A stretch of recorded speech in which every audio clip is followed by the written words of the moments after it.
दिलीप घोष का बड़ा बयान। बंगाल में नई सरकार आ चुकी है, अब बांग्लादेशियों को जाना ही होगा। आप इतने पॉपुलर कैसे हो रहे हो?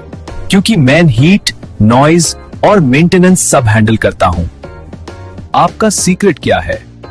हाई क्वालिटी और durable performance. SBM gold UPVC profiles, future का स्टैंडर्ड। भारतीय जनता पार्टी की वरिष्ठ नेता दिलीप घोष ने पश्चिम बंगाल में मौजूद बांग्लादेशी घुसपैठियों को लेकर एक बड़ा और तीखा बयान दिया है। उन्होंने साफ तौर पर कहा कि राज्य में प्रशासनिक और राजनीतिक बदलाव के बाद अब अवैध रूप से रह रहे लोगों के लिए यहां टिकना नामुमकिन हो चुका है। दिलीप घोष ने आरोप लगाया है कि तृणमूल कांग्रेस इन अवैध नागरिकों को अपने राजनीतिक फायदे के लिए राज्य में बनाए रखना चाहती थी। उन्होंने कहा, जो लोग बांग्लादेशी थे उनका नाम SIR से काट दिया गया है। तृणमूल इन्हें यहीं रोक कर रखना चाहती थी, लेकिन अब पश्चिम बंगाल में नई सरकार आ चुकी है, अब यहाँ और नहीं रहा जा सकता। बॉर्डर और देश के अन्य हिस्सों में चल रही हलचल पर बात करते हुए उन्होंने कहा कि जो लोग खुद से वापस जा रहे हैं वह उनके लिए ही अच्छा है।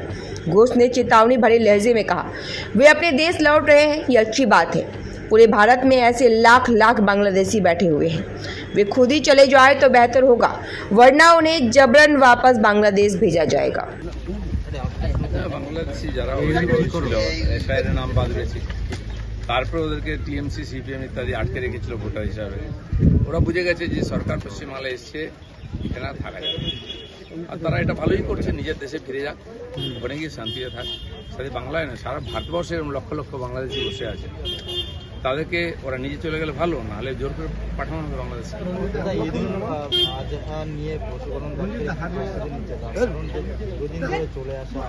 আমাদের প্রস্তুতি কি আছে?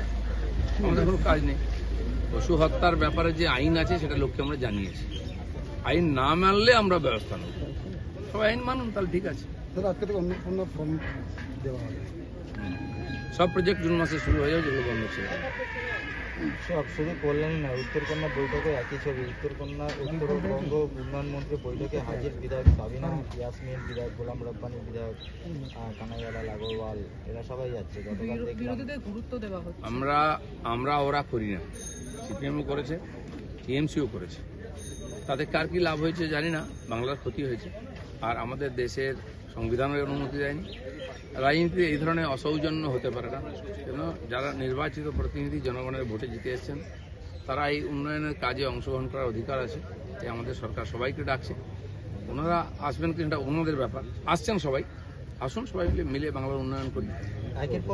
একের পর এক বেসুরো তৃণমূল, এবার কুণাল ঘোষ, তারক সিং, ঋতব্রত বন্দ্যোপাধ্যায়, সন্দীপন সাহা, সবাই যেন বেসুরো, রাগ ঠাক না করেই অসন্তোষের কথা বলছেন প্রকাশ্যে। এটা আগে বলেননি কেন? হেরে যাওয়ার পরে বললেন, যদি ওনারা এতই ভালো সব সমস্যা জানতেন, মুখ খোলেননি কেন?